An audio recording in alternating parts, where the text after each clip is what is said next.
오늘 하나님께서 우리에게 주신 말씀 창세기 39장 41장 25절에서 32절까지입니다. 창세기 41장 25절에서 32절까지 한 절씩 교독하겠습니다. 제가 25절에 있습니다. 요셉이 바로에게 아뢰되 바로의 꿈은 하나라. 하나님이 그가 하실 일을 바로에게 보이심이니라. 금소는 7회요 7 좋은 이삭도 7회니 그 꿈은 하나라. 그 후에 올라온 파리하고 흉한 7소는 7년이요 동풍에 말라 속이 빈 7 이삭도 7회 흉년이니 내가 바로에게 이르기를 하나님이 그가 하실 일을 바로에게 보이신다 함이 이것이라. 온 애굽 땅에 7회 큰 풍년이 있겠고 후에 7회 흉년이 들므로 애굽 땅에 있던 풍년을 다 잊어버리게 되고 이 땅이 그 기근으로 망하리니 후에 든 그 흉년이 너무 심함으로 이전 풍년을 이 땅에서 기억하지 못하게 되리이다. 함께 읽겠습니다. 바로께서 꿈을 2번 겹쳐 꾸신 것은 하나님이 이 일을 정하셨음이라. 하나님이 속히 행하시리니. 아멘. 하나님께 영광의 박수를 올려드립시다. 아멘, 아멘. 여러분, 제가 지금 몸이 그렇게 좋지 않아서 약에 취해 있기도 하고 해롱해롱 계속 앉아있으면 졸음이 오고 그런 상태에서 운전도 하고 새벽에 찬양도 하고 금요철야도 인도하고 그렇게 살고 있습니다. 여러분, 조금 전에도 찬양을 했는데 찬양을 열심히 했지만 하나님께서 찬양하게 하신 줄 믿습니다. 자, 제가 왜 이런 걸 나누냐면 여러분, 저의 인생은 저를 위해서 존재하는 게 아니라 하나님을 위해서 존재합니다. 여러분, 마찬가지로 저의 인생은 지금 맡기신 사명을 위해서 존재하는 줄 믿습니다. 제가 최근에 읽고 있는 책 중에 어떤 책이 있냐면 팀 켈러 목사님의 죄란 무엇인가라고 하는 책이 있습니다. 신간이에요. 나온 지 얼마 안 됐는데 그 책에 이런 구절이 있습니다. 우리 인간의 모든 죄에 대한 해석이 이렇게 되면 안 된다라는 거예요. 뭐냐면 자기가 살고 있는 이 인생이 다른 사람을 위해서 존재하는가, 아니면 다른 사람들의 인생이 내 인생을 위해서 존재하는가, 이 두 가지 구분이 있습니다. 그런데 많은 사람들이 다른 사람들의 인생이 나를 위해서 존재한다라고 생각하고 살고 있기 때문에 특별히 자기가 저지른 죄에 대해서도 해석을 자기 중심적으로 한다라는 거예요. 예를 들면 사울 왕이, 사무엘 선지자가 분명히 그랬어요. 미디안과 전쟁을 할 때 모든 짐승뿐만 아니라 모든 사람들, 모든 것을 다 죽이라 그랬어요. 하나님의 명령이에요. 그런데 사울이 전쟁을 하다 보니까 하나님께 드릴 만한 여러 짐승들을 남겨놓고 싶은 거예요. 남겨놓았어요. 그리고 사무엘 선지자가 찾아왔어요. 사무엘 선지자가 전쟁이 끝나고 이 사울 왕에게 찾아오는 순간 사울 왕이 사무엘 선지자를 반갑게 맞아들이며 뭐라 그러냐면, 선지자님, 제가 하나님께 제사 드릴 만한 예물을 남겨놓았습니다. 당신은 오셔서 우리를 위해서, 우리 이스라엘을 위해서 설교만 해주세요. 이러는 거예요. 사실은 사울 왕이 그 사무엘 선지자가 올 때 사무엘 선지자를 기쁘게 맞아들이고 있을 때 이 사무엘 선지자는 너무나도 가슴이 아팠습니다. 왜냐하면 여러분, 이스라엘 초대 왕이었던 사울 왕은 너무나도 보기에도 아름답게 생긴, 멋있게 생긴, 너무나도 왕처럼 생긴, 너무나도 사랑스러운, 누구나도 한 번만 보기만 하면 사랑에 빠질 수 없고 존경에 맞지 않는 그런 좋은 사람이었어요. 사무엘도 처음으로 사울을 이스라엘의 초대 왕으로 세울 때 너무 기분이 좋았어요. 너무 왕 같았습니다. 너무나도 위대한 우리의 지도자 같았어요. 그런데 그렇게 사랑했던 사울 왕이 지금 하나님의 명령을 어깁니다. 하나님의 명령에 순종하지 않았습니다. 그리고 지금 사무엘 선지자를 기쁘게, 선지자님 어서 오세요, 제사 드려주세요, 이렇게 맞아들이고 있지만 사무엘은 가슴이 찢어집니다. 왜요? 지금 자기가 사랑하고 자기가 기름 부어 세웠던 왕이 하나님께 불순종했기 때문에. 그런데 사울은 어떻게 생각하냐면 자기 마음대로 해석을 해요. 어떻게 해석하냐면 자기가 저지른 이 죄조차도 자기식으로 해석을 하는 거예요.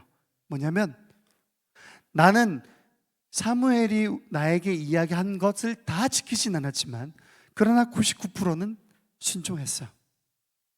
그리고 하나님께서도 내가 하나님께 순종해서 90%, 99% 거의 순종해서 미디안 족속을 섬멸하고 지금 이스라엘의 승리를 가져온 위대한 리더십으로 내가 쓰임 받았어. 그렇기 때문에 내가 하나님께서 명령하시기는 했지만 하나님께서 명령하신 대로 100% 죽이지 않은 것, 하나님께 제사 드리기 위해서 이 짐승들을 남겨놓은 것은 그렇게 큰 잘못이 아니야 라고 해석을 하는 거예요.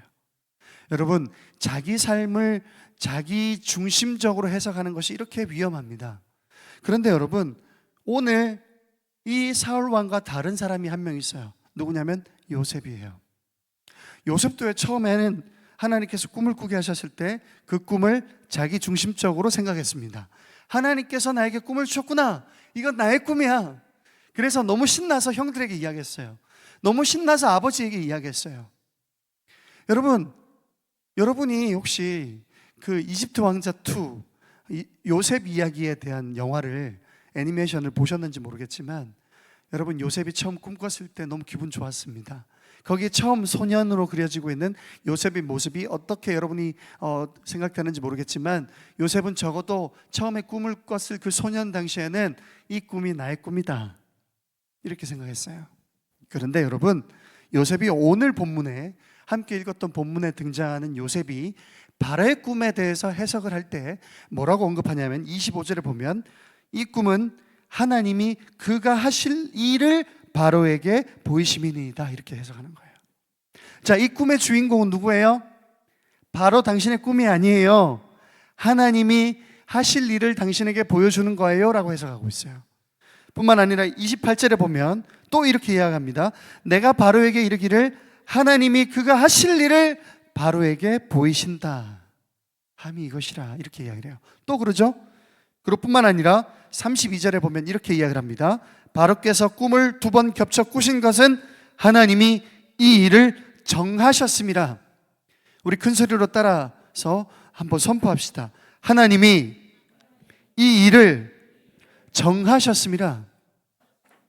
여러분, 요셉이 지금 이집트에, 애굽에 끌려와서 바로 앞에 설 때까지 굉장히 긴 시간이 지났는데 도대체 그 긴 시간 동안 요셉이 어떤 것을 배웠기에 지금 요셉이 자기 중심적으로 어떤 현상을 해석하는 게 아니라 자기 주변에 일어난 모든 일들을 하나님 중심으로 해석하고 있는가예요.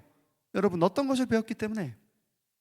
여러분, 그런데 여기는 놀라운 게 있습니다. 뭐냐면 여러분, 하나님께서 요셉 인생을 지금 애굽에 끌려와서 종으로 팔려왔고 보디발 장군 집에서 노예로 살았고, 그러나 그곳에서 여러 가지 일들이 있었고 감옥에도 갇혔고 지금 바로 앞에 와 있는데, 그런 모든 일 가운데 하나님께서 요셉과 함께 하셨습니다. 할렐루야. 그거 너무나도 당연한 일이죠. 우리는 그걸 배우고 있는 중이에요. 그런데 중요한 것은 하나님께서 뭐라고 이야기하시냐면, 여러분, 하나님께서 요셉과 함께 하심으로, 우리 큰 소리로 따라해 볼까요? 요셉이 형통하였더라. 다시 한번, 요셉이 형통하였더라. 여러분, 여기 요셉이 형통하였더라, 이 구절은요, 여러분 영어로 보면 요셉이 그 인생을 성공하였다라고 기록하고 있습니다. 영어 성경에는 이 형통을 success라고 한 단어로 사용하고 있어요. 여러분, 그런데 여러분, 그걸 통해서 또 어떤 현상이 일어나냐면, 하나님께서 요셉이랑 함께 하셨는데, 그래서 하나님께서 요셉의 인생을 성공시켜 주셨는데, 중요한 것은 그것을 요셉이 알아차릴 정도로 성공하게 하셨다는 거예요. 또 뿐만 아니라 더 중요한 것은 요셉을 부리고 있는 보디발 장군도 그것을 알아차릴 정도로 성공하게 해줬다는 거예요. 여러분, 보디발도요, 요셉이 하나님과 함께 한다는 것을 깨닫고 눈치챌 수 있을 정도로 요셉 때문에 보디발 장군이 복을 받았어요. 자, 이건 보디발이 예수님을 믿었다는, 하나님을 믿었다는 뜻은 분명히 아닙니다. 그러나 중요한 건 뭐냐면, 요셉에게 함께하는 신이 있는데, 그 당시에 고대 근동 지방에 이집트뿐만 아니라 그 지중해 연안에 있는 모든 고대 근동에 있는 국가들의, 민족들의 머릿속에 있는 세계관이 뭐냐면, 우리 인생은 신이 함께한다. 그러니까 우리 인생이 잘 되면 우리와 함께하는 신이 강한 신이다. 자, 민족과 민족이 싸웠어요. 전쟁을 했어요. A라고 하는 민족이 이겼어요. 그거는 A라고 하는 민족과 함께하는 신이 B라고 하는 함께하는 신보다 더 강하다, 이렇게 해석되는 거예요. 자, 그러면 지금 적어도 보디발과 함께한 모든 그 집에 있는 사람들이 깨닫는 건 뭐냐면, 요셉과 함께하는 신 여호와라고 하는 하나님은 적어도 저 요셉이라고 하는 사람을 기쁘게 하고 즐겁게 하고 형통케 할 뿐만 아니라 저가 함께하는 처소의 다른 사람들에게까지도 복을 줄 정도로 위대하신 분이시구나 라는 것을 깨닫게 되는 거예요. 요셉이 그걸 배우는 거예요. 자, 그러면 요셉이 이런 것을 배웠기 때문에 그러면 요셉이 자기 인생을 어떻게 해석해야 돼요? 여러분, 자기 인생을 가만히 보면 어때요? 지금 형들에게 지금 미움받아가지고 팔려왔어요. 죽을 뻔했는데 살았어요. 팔려왔어요. 종이에요. 노예예요. 그런데 하나님께서 함께 하세요. 그런데 하나님께서 함께 하시니까 내가 맡은 일에 여러 가지 성공적인 어떤 성과가 일어나요. 하나님께서 나와 함께 하시는데 나와 함께 하시는 것 때문에 내가 있는 이 집 주인이 복을 받아요. 땅의 소산이 열매가 엄청나요. 심지어 내가 보디발 장군 아내 때문에 감옥에 갇혔어요. 그런데 감옥의 간수장이 나에게 일을 맡겨요. 왜 나에게 일을 맡기지? 근데 내가 그 감옥의 사무일을, 총무일을 맡아서 일을 했는데 그 감옥이 형통해져요. 그 감옥이 행복해져요. 그리고 거기 간수도 이렇게 인정해요. 야, 요셉씨, 당신이 믿는 하나님이 어떤 분인지 내가 잘 모르겠지만, 야, 당신이 당신에게 복을 주다, 하나님이 당신에게 복을 주니까 이 감옥조차도 이렇게 환해요. 너무너무 즐거워요. 너무너무 행복해요. 요셉은 그러면서 깨닫는 거예요. 아, 그렇구나. 내가 소년일 때 아버지 집에서 꿈을 꿨던 그 꿈은 나를 위해서 하나님께서 주신 꿈이 아니구나. 나를 통해서 이 사람들에게 복 주시기 위해서 나에게 꿈을 꾸게 하셨구나라는 것을 배우는 거죠. 자, 그래서 지금 자기와 함께 감옥에 갇혔던 술 맡은 관원장이 마침내 2년 만에 자기가 생각났어요. 그 이유가 뭐예요? 자기가 섬기고 있던 바로 왕이 꿈을 꿨는데 그 꿈을 아무도 해석을 못해. 이집트에 있는, 애굽에 있는 수많은 술객들과 박수들이, 지혜자들이 그 꿈을 해석을 못해. 그런데 갑자기 생각났어요. 내가 보디발 장군 집에 잠시 갇혀 있을 때 나의 꿈을 지혜롭게 해석해줬던 요셉이라고 하는 사람이 생각났어요. 그래서 불러왔어요. 그때 요셉이 보디발 장군을 통해서 지금 여기 바로 왕 앞에 서 있는데 바로 왕에게 하는 이야기가 그거예요. 당신이 꾼 꿈은 하나님께서 꾸게 하신 꿈입니다. 당신이 꾸신 그 꿈은 하나님께서 정하신 일입니다. 자, 여러분, 제가 오늘 설교하고자 하는 포인트는 그거예요. 여러분, 내 인생은요, 나를 위해서 존재하는 게 아니에요. 하나님께서는 이 시대에 여러분을 축복의 통로로 세우신 줄 믿습니다. 하나님께서 여러분에게 비전도 주시고 꿈도 주시고 소망도 주실 건데요, 여러분 분명히 그것을 통해서 여러분의 인생이 풍족해지고 유익이 있을 줄 압니다만, 그러나 여러분, 분명한 것은 그것이 여러분만을 위해서 존재하는 꿈과 비전은 아니란 말이에요. 저는 최근에 제 인생의 시간들을 저 스스로를 위해서 굉장히 2주 동안 투자했습니다. 열심히. 그래서 거기에 쏟은 어떤 여러 가지 열정 때문에 지금 몸이 조금 많이, 컨디션이 많이 좋지 않고 감기도 걸렸어요. 그런데 하루는 밤새도록 하나님 아버지 앞에 신음하면서, 아파하면서 목에 있는 가래, 기침, 그리고 열, 이런 것들을 참아내면서 팀 켈러 목사님이 죄란 무엇인가, 거기서 여기 이 문장 때문에 너무 밤을 설쳤어요. 너는 너의 인생을 다른 사람을 위해서 쓰지 않고 너의 인생을 증명하는 데 사용하고 있구나. 내가 너에게 준 목소리, 내가 너에게 준 체력, 내가 너에게 준 재능, 내가 너에게 준 여러 가지 모든 것들을 너를 위해서 쓰고 있구나. 적어도 지금까지 어떻게 살아왔는지 모르겠지만 최근 2주 동안 제가 신경 쓰고 있는 거. 그러니까 이렇게 체력이 망가질 수밖에 없죠. 그래서 가끔 지나가다가 집사님들이, 권사님들이 또 목사님 찬양 인도하시는데 목사님 목소리가 많이 상하신 것 같은데 목사님 힘내세요. 그래가지고 실제로 어제 어떤 한 집사님께서는 저에게 목에 좋은 홍삼 진액 액기스 스승의 날이라고 이렇게 한 박스 집으로 이렇게 보내주셨어요. 그러면서 한마디 카톡에 뭐라고 하셨냐면, 목사님 건강 유의하셔야 됩니다. 근데 너무 찔리는 거예요. 제가 최근에 2주 동안 제가 온 힘을 다해서 제가 하고 싶은 거를 했거든요. 그렇다고 무슨 제가 뭐 PC방에 가서 밤새 게임을 했다든지 그런 건 아닙니다. 그러나 너무 반성이 되는 거예요. 제가 일평생 동안 제 마음속에 가지고 있었던 저의 철학, 제가 가지고 있던 소원, 제 안에 있는 열망, 그것을 2주 동안 막 쏟아부으면서 반성이 드는 거죠. 아니야, 서영아, 그거 아니야. 내가 너에게 준 그거 너를 위해서 쓰면 안 돼. 내가 너에게 준 목소리, 그거 너를 위해서 쓰면 안 돼. 너가 지금 불평하고 너가 지금 여러 가지로 내 앞에 이야기하는 수많은 너의 그 갈망들과 열망들 너를 위해서가 아니야 라는 거예요. 여러분, 우리 바뀌어야 돼요. 우리 인생은 나를 위해서 존재하지 않아요. 여러분, 첫째로는 하나님의 영광을 위해서 존재합니다. 여러분, 우리 바뀌어야 돼요.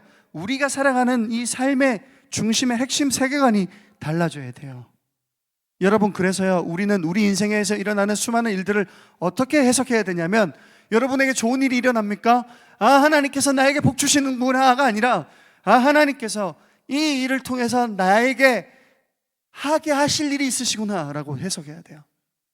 나에게 아픔이 있으면 이 아픔조차도, 나에게 어려움과 문제가 있으면, 그리고 여러분 장애물이 생기면 그 장애물조차도 나를 위해서 해석하는 게 아니라 하나님의 영광을 위해서, 내게 맡기신 사람들을 위해서, 내게 맡기신 이 세상에 하나님 아버지 열방을 향해서 해석되어져야 될 줄 믿습니다. 할렐루야. 여러분, 이 요셉의 해석을 보십시오. 바로시여, 바로의 당신의 꿈은 당신의 유익을 위해서 존재하지 않습니다. 요셉도요, 그래서 말년에 가서, 여러분 우리가 창세기를 쭉 왔지만 요셉 이야기로는 오늘이 끝이거든요. 안타깝게도 이 스케줄상 요셉 이야기는 오늘 한 번만으로 끝입니다. 여러분, 요셉이 마지막에 자기 아버지 야곱에게 뭐라 그런 줄 아세요? 야곱이 요셉 자기 아들에게 부탁합니다. 무엇을 부탁하냐면, 야곱이 슬슬 걱정되는 거예요. 내가 죽으면 이 요셉 얘가 자기 어렸을 때 자기 형들이 자기를 팔았잖아요. 미움이 있을 거 아니에요.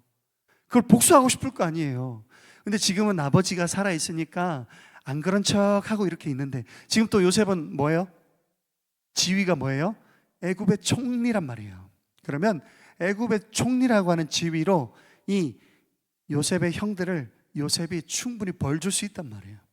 그런데 야곱이 요셉에게 부탁합니다. 내가 죽을지라도, 너희 형들이 너를 고난당하게 했을지라도 너희 형들을 용서해 달라라는 거예요. 근데 요셉이 그때 울면서 아버지께 이야기합니다. 아버지요, 형들이 나를 판 것은 이날 나와 내 가족들을 구원하기 위한 하나님의 계획이었습니다.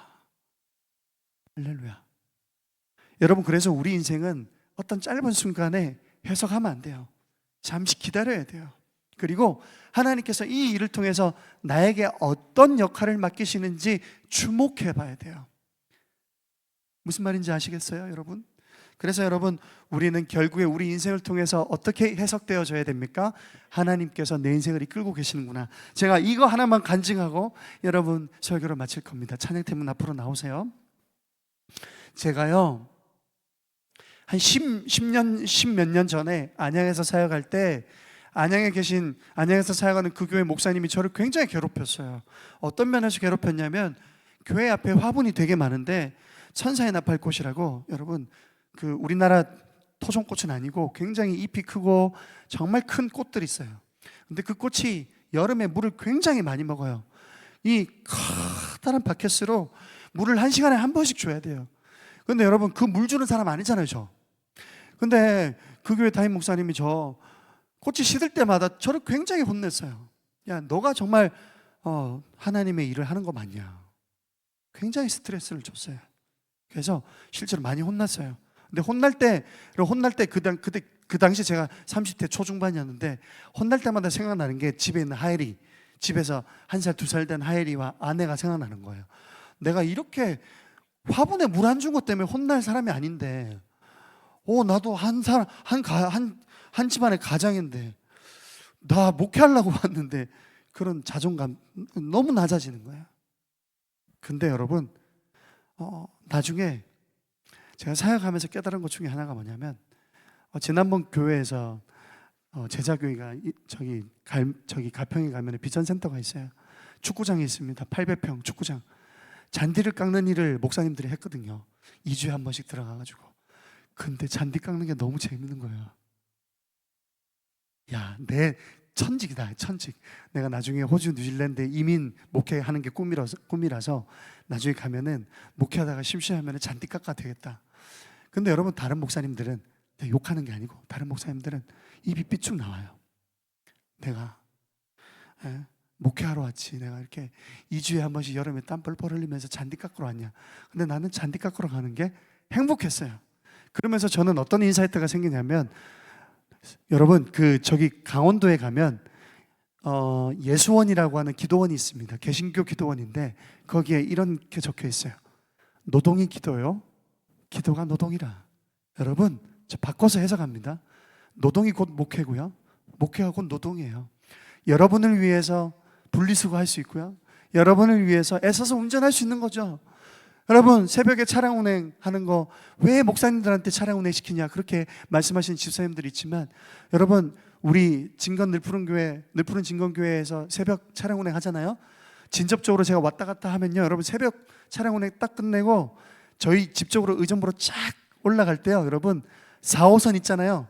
4호선이 진접역 오남역 지나가지고 상계역 쪽으로 쭉 가는 그 노란색 그 고가 그 다리를 기차가 싹 지나가거든요. 해가 싹 떠오르거든요. 그거는 누구만 볼 수 있어요? 새벽 차량 운행한 나밖에 못 봐. 여러분, 하나님께서 이때를 위해서 나의 정서를 준비하셨구나. 네, 저 그래서 우리 와이프는 못 믿을지 모르겠지만 분리수거하는 거, 잔디 깎는 거, 그리고 청소하는 거 거짓말처럼 느껴지는 것 같은데, 여러분, 즐겁습니다. 여러분, 우리 인생은요, 하나님께서 이렇게 준비시키십니다. 분명히 10여 년 전에 그 목사님이 화분에 물 안 준다고 엄청 뭐라 그랬는데, 지금은 화분에 물 주는 거 우리 와이프가 보고 있으면 되게 거짓말처럼 느껴질 것 같은데 집에서도 열심히 하겠습니다. 여러분, 하나님은요, 위대한 일을 하시는 분이세요. 근데 여러분, 그 위대한 일을 하실 때 하나님께서 우리를 사용하고 싶어 하세요. 그러면 우리가 자격이 돼야 되잖아요, 여러분. 그래서 하나님께서 여러분에게 꿈을 주십니다. 여러분 기억나세요? 제가 이 꿈 가지고 설교할 때 잠을 잘 때 꾸는 꿈 이야기하지 않았죠? 요셉은 꿈을 꾸면서 그 꿈 때문에 하나님의 개입이 시작돼서 꿈 때문에 힘들어졌다 그랬어요. 그래서 꿈을 꾸자 그랬어요. 무슨 말이냐면 하나님의 개입을 인정하자 그랬어요. 여러분, 하나님의 개입이 시작됩니다. 하나님께서 여러분에게 꿈을 꾸게 하셔서 개입이 시작하시면 여러분, 그걸 어떻게 해석해야 돼요? 하나님께서 내가 어이구 일국의 총리가 되게 하는 꿈을 주시는구나가 아니에요. 나중에 해석이 달라지잖아요. 애굽의 총리가 된 것은 이스라엘 백성들을 구원하시기 위한 하나님의 계획이었습니다. 할렐루야. 여러분, 찬양합시다. 위대하신 주 찬양하면서 고백합시다. 하나님께서 나에게 꿈을 꾸게 하시면 그 꿈을 통해서 하나님, 내가 세상을 섬기겠습니다. 할렐루야. 그런 결단하시는 그런 청년부 되시기를 주님의 이름으로 축원합니다.